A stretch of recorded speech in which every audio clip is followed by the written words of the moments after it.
Hi friends, welcome to another video from TixJam's channel. In this video, we are going to show you how to get the iOS 27 developer version right now. If you go normally into setting, then general and software update, you will see that there is nothing there to update. And in this video, we are going to show you how to get iOS 27 before all your friends and everyone else. First, the first step is to check if your phone supports iOS 27.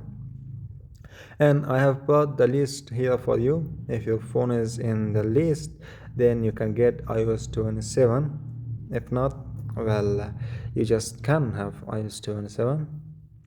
And if your phone is on the list, now let's move on. After that, you go into setting and then general. After you go into general, tap on software update.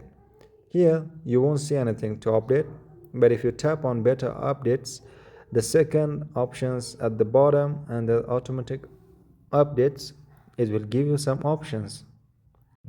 Here you need to set it to iOS 27 developer beta. Once you set this, it will take a few minutes and you just need to wait. After that, you will see that iOS 27 is ready for you, and you can have it by clicking on update now. And if the video was helpful for you, I ask you to like the video and subscribe to our channel. And thank you so much for watching. Goodbye. See you in the next video.